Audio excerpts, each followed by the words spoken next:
Let's talk about checks, baby. Let's talk about checks.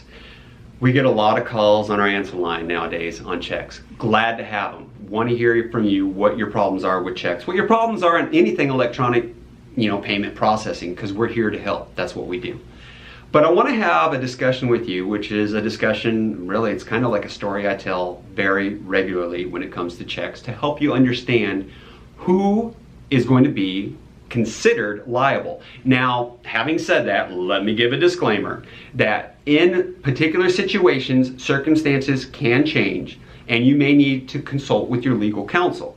Of course, also, we're here to help you. So give us a call on the answer line, 800-475-0585. But today I want to talk about forged versus altered and who's liable. Well, let me just break it down for you. All right, when it comes to let's go with altered first. An altered check. Well, what's an altered check? Man, an altered check is where somebody's taken a check, a good check, that was written by the account holder that they intended to have processed through their account. So a good check is a check that is usually stolen or intercepted in some way by one of our ne'er-do-wells, somebody with malicious intent, and they'll alter or change the check.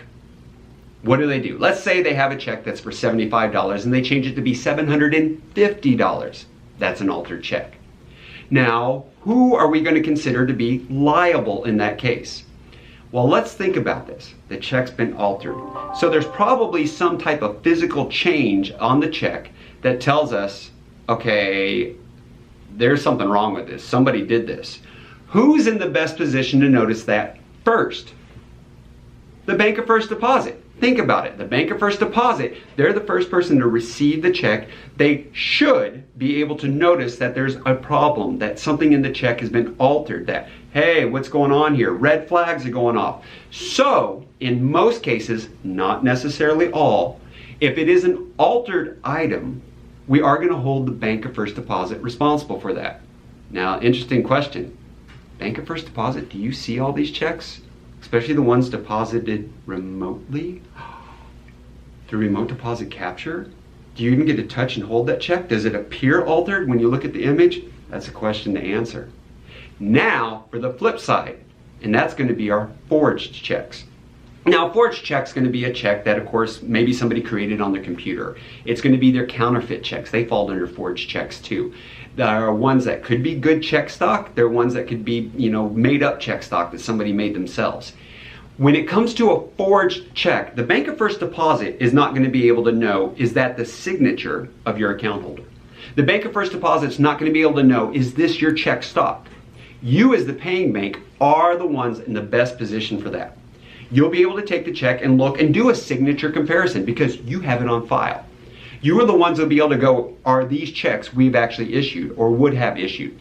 Because of that, in most, again, not all situations involving forged and counterfeit checks, typically the paying bank is going to be one held responsible, which in that case means it's pretty much going to be your midnight deadline, not a whole lot of time. Again, just like we saw with the Bank of First Deposit, does this issue get enhanced or become a bigger problem if it's done versus or via remote deposit capture? All right, I want to know in the comments below, I want to hear from you. What are your thoughts on forged versus endorsed? Are you having, forged versus altered items? Are you having problems with them? What are the problems you're having? Does remote deposit capture make it more difficult to deal with those problems? What solutions have you found? Again, I want to know in the comments below.